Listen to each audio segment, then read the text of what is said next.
Hello students, welcome in 11th science class. Myself Shahabuddin Sheikh.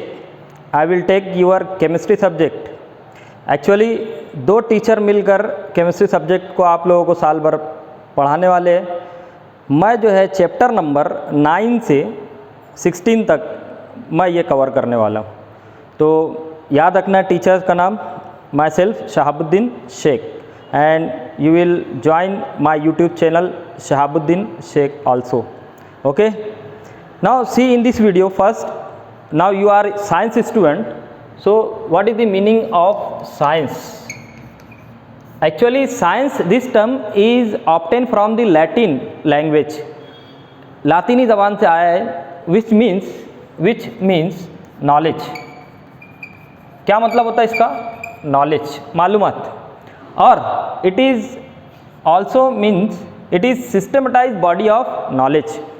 Science means it is systematized body of knowledge. यानी जो मालूमात है वो systematic form में अगर अरेंज किया जाए, मतलब मालूमात ऑब्जर्वेशन से आ रही है, मुशाहिदे से आ रही है, तजुर्बे से आ रही है, उसके बाद उस पर तबसरा किया गया है ना, क्रिटिक्स की गई, और जो कमी पेशी थी वो मुकम्मल करने के बाद वो प्रिंसिपल और लॉज की सूरत में आती है हमारे सामने। तो ये सारी नॉलेज जो है अगर उसके पीछे सिस्टमेटिक बॉडी अरेंज की गई तो वो कहलाता है science. Okay, in short science means to know और नॉलेज, ये याद रखना है। ओके, अब साइंस में तुमको कौन कौन से सब्जेक्ट पढ़ना है? Physics, chemistry, biology, these are the compulsory subject. Physics, chemistry, biology ये पढ़ना ही है। ओके, तो हम जो इस लेक्चर में देख रहे हैं साइंस का कौन सा सब्जेक्ट देखना है हमको? What is branch of science? That is chemistry. हमको इस वीडियो में केमिस्ट्री के बारे में देखना है। तो ये फर्स्ट वीडियो है 11th साइंस के लिए, इंट्रोडक्टरी पार्ट देख लेना हमको। What is the meaning of chemistry? तो chemistry is nothing but the branch of science which deals with the study of matters, मादे की स्टडी की जाती है, and study of matters and properties of the matter, reactions of the matter and different laws, principles behind that reactions and properties are studied in the chemistry.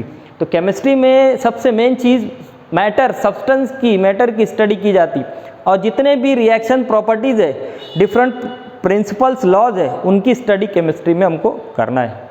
Okay, तो chemistry बहुत ही important subject है।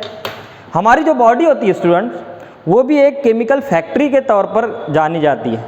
Our body is also a chemical factory. अब कैसे? जो हम ग़िज़ा खाते हैं, ग़िज़ा में होते हैं कार्बोहाइड्रेट्स, फैट्स, प्रोटीन्स, विटामिन्स, ये सारी चीज़ें केमिकल्स है, इनको बायोमॉलिक्यूल्स कहा जाता है। अब हम उनको खा लेते हैं, स्टमक में जाता है वो ग़िज़ा, स्टमक में वो मॉलिक्यूल्स कन्वर्ट होते हैं, डाइजेस्ट होते हैं दूसरे मॉलिक्यूल्स में, सिंपल मॉलिक्यूल्स में। अब स्टमक में HCl मौजूद होता है, एक और केमिकल, उसकी मदद से डाइजेशन का अमल होता है। तो इस तरह ये हमारी जो बॉडी है वो केमिकल फैक्ट्री का काम करती है। ऑक्सीजन इनटेक होती है, कार्बन डाइऑक्साइड गैस है ना इवॉल्व होती है। तो ये भी एक गैस हम इनटेक कर रहे हैं, दूसरा इवॉल्व कर रहे हैं। तो एक तरह की हमारी क्या है ये body? It is a chemical factory. तो इसीलिए बहुत अहमियत है केमिस्ट्री का, ज़िंदगी में बहुत अहमियत है केमिस्ट्री। सब रिलेटेड है, हमारे आसपास जितनी चीज़ें केमिस्ट्री से रिलेटेड है। Therefore it is a compulsory subject in 11th science, chemistry. Okay, अब केमिस्ट्री की डिफरेंट ब्रांचेस है स्टूडेंट, याद रखना है केमिस्ट्री की बहुत सारी ब्रांचेस है। उसमें से 3 जो मेन ब्रांच है वो हमको 11th और 12th में देखना होता है। That is physical chemistry, second is inorganic chemistry and third is organic chemistry. ये 3 मेन ब्रांचेस है। इसके साथ और भी बहुत सारी ब्रांचेस स्टडी करते हैं हम। कुछ चैप्टर्स होते हैं बायो केमिस्ट्री के, कुछ चैप्टर्स होते हैं एनालिटिकल केमिस्ट्री के, कुछ होते हैं जनरल केमिस्ट्री के। तो ऐसे इसके साथ और एडिशन किए जाते हैं, मगर ये 3 मेन ब्रांचेस है। फिजिकल केमिस्ट्री में क्या किया जाता है स्टूडेंट? फिजिकल केमिस्ट्री में प्रिंसिपल्स, लॉज वगैरह की स्टडी की जाती है। Study of principles, laws behind the different reaction mechanisms, properties of the matter. Inorganic chemistry से पहले ऑर्गेनिक केमिस्ट्री देख लेना हमको। ऑर्गेनिक केमिस्ट्री में स्टडी ऑफ कार्बन कंपाउंड, किसकी स्टडी की जाती है? Study of carbon compounds. तो ऐसे कंपाउंड्स जिनमें कार्बन मौजूद हो, नामियाती मुरक्कबात जिनको कहा था, नामियाती मुरक्कबात की स्टडी ऑर्गेनिक केमिस्ट्री में की जाती है। और इसमें स्टडी की जाती है study of inorganic, study of inorganic compounds. Inorganic compound की स्टडी किसमें की जाती है? इनऑर्गेनिक केमिस्ट्री में। तो ये तीन मेन ब्रांचेस है, हमारे जितने चैप्टर है वो इन तीनों पर बेसिकली डिपेंड है। कुछ चैप्टर्स किस पर होते हैं? एनालिटिकल केमिस्ट्री पर। एनालिटिकल केमिस्ट्री में स्टडी की जाती है, एनालिटिकल केमिस्ट्री में स्टडी की जाती है different instruments of analytical experiments, that is quantitative और क्वालिटेटिव जो एनालिसिस होता है वो स्टडी की जाती है एनालिटिकल केमिस्ट्री में सब्सटेंस की। ओके, तो कुछ चैप्टर इस पर भी होते हैं, कुछ biomolecules means chemistry in everyday life, जैसे हमारा 11 में एक चैप्टर है आखिर में केमिस्ट्री इन एवरीडे लाइफ, उसमें सब्सटेंस, मेडिसिन्स और जो सोप्स एंड डिटर्जेंट्स उसकी स्टडी हमको करना होती है। तो ये इस तरह एक शॉर्ट में रिव्यू याद रखना है। Physical chemistry, inorganic chemistry, organic chemistry का मतलब और कुछ चैप्टर्स से रिलेटेड है। Okay, understood. तो ये केमिस्ट्री के बारे में हमने मालूमात देखी। केमिस्ट्री मतलब क्या? तो केमिस्ट्री मतलब क्या होता है? It is the branch of science which deals with the study of matters, its properties means physical and chemical properties, different laws principles related with the physical and chemical properties etcetera. Okay, और ये सारी branches है। चलो अब हम 11th syllabus, 11th science का जो chapter है उसके कुछ पॉइंट्स देख लेते हैं, मतलब चैप्टर्स के नाम और उनका शॉर्ट में रिव्यू देख लेते हैं हम। ओके, तो ये नोट कर लेना है, हम चैप्टर्स के नेम और रिव्यू देख लेते हैं। Now see the chapters number 9 to 16। ये चैप्टर नंबर 9 से 16 तक है जो कि मैं कवर करूंगा, और 1 से लेकर 8 तक दूसरे टीचर जो आपको पढ़ाने वाले हैं। ओके, तो ये चैप्टर नंबर्स है और चैप्टर्स के नेम्स है। तो केमिस्ट्री 11th केमिस्ट्री में जो है 11th साइंस केमिस्ट्री में आपको ये चैप्टर्स पढ़ना है। 9 से लेकर 16 तक मैं पढ़ाऊंगा और 1 से लेकर 8 तक कोई दूसरा टीचर आपको कवर करेंगे। ओके, चलो देखते हैं हम शॉर्ट में। Chapter number 9, elements of group 13, 14 and 15। We know periodic table. Periodic table अगर देखें आप लोग तो पीरियोडिक टेबल में एलिमेंट्स को अरेंज किया गया है उनके एटॉमिक नंबर के बेस पर। ओके, एटॉमिक, ये ब्लॉक डायग्राम अगर है पीरियोडिक टेबल का तो इसमें एटॉमिक नंबर के बेस पर एलिमेंट्स को अरेंज किया गया। अब ग्रुप नंबर 1 से लेकर 18 तक है। ओके, पीरियोडिक टेबल में 1 से लेकर 18 तक। तो हमको चैप्टर नंबर 9 में elements of group 13, 14 and 15, okay, यहाँ पर आएगा 14, 15 एंड 16, ये हमको स्टडी करना है। कहाँ पर स्टडी करना है? चैप्टर नंबर 9 में। मतलब उन एलिमेंट्स की प्रॉपर्टीज़, कौन से एलिमेंट्स हैं उनकी प्रॉपर्टीज़, इलेक्ट्रॉनिक कॉन्फ़िगरेशन, कुछ रिएक्शंस और कुछ फिजिकल प्रॉपर्टी यूजेस वगैरह देखना रहेगा। ओके, तो ये हो गया elements of group 13, 14 and 15। Chapter number 10 जो है स्टूडेंट्स, ये है states of matter. States of matter में हमको there are 3 states of matter, solid, liquid and gases. मगर हमको सिर्फ लिक्विड और गैसियस स्टेट पढ़ना है, लिक्विड एंड गैसियस। इस चैप्टर में लिक्विड और गैसियस स्टेट की स्टडी करना है। सॉलिड स्टेट जो है एक स्टेट मैटर की, वो 12th में रखी गई है। तो यहाँ पर स्टेट्स ऑफ मैटर में लिक्विड एंड गैसियस स्टेट की स्टडी करना रहेंगी। ओके, ये हो गया। चैप्टर नंबर 11 का नाम है एडसॉर्प्शन एंड कोलाइड्स। एडसॉर्प्शन का मतलब जैसे ये यहाँ पर चौक के पार्टिकल क्या हो गए, एडसॉर्ब हो गए यहाँ पर डस्टर पर। तो adsorption it is the surface phenomena. जो एडसॉर्प्शन का अमल है, सरफेस पर अगर डिपोजिशन हो रहा है पार्टिकल का तो एडसॉर्प्शन।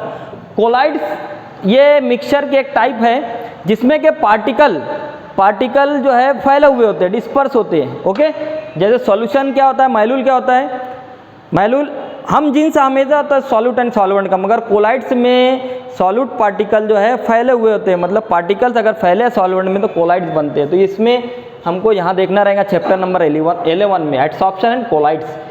चैप्टर नंबर 12 जो है स्टूडेंट्स, उसका नाम है chemical equilibrium. Chemical equilibrium means chemical reaction देखना है, ऐसी रिएक्शन जो कि रिवर्सिबल हो, जैसे A+B अगर ये हमको देता है students C+D, reactant A+B when reacts with each other gives C+D product. अगर कुछ वक्त के बाद C+D वापस रिएक्ट होकर हमको क्या देते हैं A+B, तो इसको कहा जाता है रिवर्सिबल रिएक्शन। और अगर फॉरवर्ड रेट जो है, rate of forward reaction it is equal to rate of backward reaction, यानी दोनों की रफ्तार एक जैसी हो गई, दोनों की रफ्तार एक जैसी, तो इसको कहता है इक्विलिब्रियम स्टेट। क्या कहते हैं इसको? इक्विलिब्रियम स्टेट, तवाजुन की हालत, तवाजुन की हालत। जैसे रस्सा खींच में अगर दोनों तरफ से पहलवान या बच्चे बराबर ताकत के लगा दें हम, तो जो पॉइंटर होता है, जैसे रस्सा है तो जो पॉइंटर होता है वो एक ही जगह पर होता है, मगर दोनों का अमल जारी रहता है खींचने का। तो जिस तरफ ताकत ज़्यादा लग गई उधर चले आता है फिर वो pointer.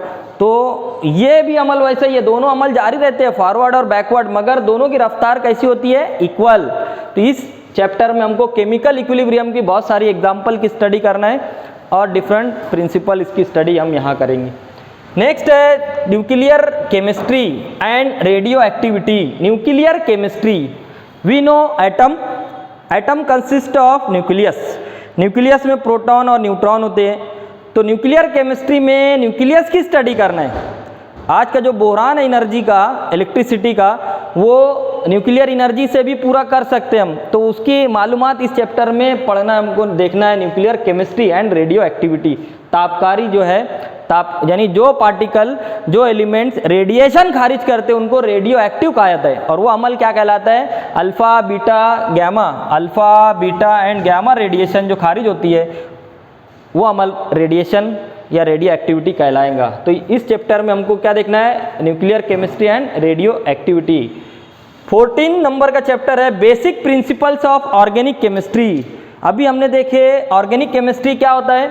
Organic chemistry means chemistry of the carbon compound. तो कार्बन कंपाउंड्स की स्टडी करना होगी इसमें हमको। डिफरेंट कार्बन कंपाउंड्स जो कि ऑर्गेनिक कंपाउंड कहलाते हैं, वो यहाँ पर उनके प्रिंसिपल्स, लॉज देखना हमको, मुख्तलिफ स्टेटमेंट प्रिंसिपल्स। ओके, ये चैप्टर नंबर 14। चैप्टर नंबर 15 में हाइड्रोकार्बन्स, हाइड्रोकार्बन्स की स्टडी करना है। Hydro means hydrogen, carbon means carbon. तो अगर कोई कंपाउंड में हाइड्रोजन कार्बन मौजूद है इसेंशियली, प्लस अदर कंपाउंड, अगर किसी कंपाउंड में कार्बन और हाइड्रोजन है और उसके साथ अदर कंपाउंड है, हो सकते हैं नाइट्रोजन हो, अदर एलिमेंट्स भी हो, ओके, नाइट्रोजन, ऑक्सीजन, सल्फर वगैरह, तो उनको क्या कहेंगे? हाइड्रोकार्बन। तो hydrocarbon means the compound which contain essentially carbon and hydrogen. दूसरे भी हो सकते हैं उसके साथ, तो उनकी स्टडी इस चैप्टर में करना है, मतलब अल्केन, अल्कीन, अल्काइंस वगैरह की स्टडी यहाँ पर करना है हमको। उसके बाद chemistry, chemistry in everyday life. Last chapter हमको 16 नंबर का क्या देखना है? Chemistry in everyday life. हमारी जो रोज़मर्रा की ज़िंदगी है उसमें केमिस्ट्री का कुछ इस्तेमाल, बहुत वसी जो इस्तेमाल है हमारी ज़िंदगी में, मगर हमको दो एस्पेक्ट इसमें कवर करना है। एक मेडिसिन, एक क्या कवर करना है? मेडिसिन, दवाएं वगैरह, और दूसरा soaps and detergents, soaps and detergents. तो ये सिर्फ दो टॉपिक रखे गए इस चैप्टर में। ऐसे तो बहुत सारा जो हमारे आसपास जितनी चीज़ें दिखाई देती है वो केमिस्ट्री से रिलेटेड होती है, मगर हमको इस चैप्टर में दो की मालूमात लेना है। तो शॉर्ट रिव्यू जो है ये हमको, जो मैं कवर करने वाला हूँ, है ना, बाकी का जो 1 से लेकर 8 नंबर तक चैप्टर है वो दूसरे टीचर आपको पढ़ाएंगे। तो ये शॉर्ट रिव्यू है, इसको नोट डाउन कर लेना है। अगले वीडियो में हम स्टार्ट करने वाले हैं इसी में से एक चैप्टर, तो अगला वीडियो, नेक्स्ट वीडियो देखते रहना है। Okay, thank you.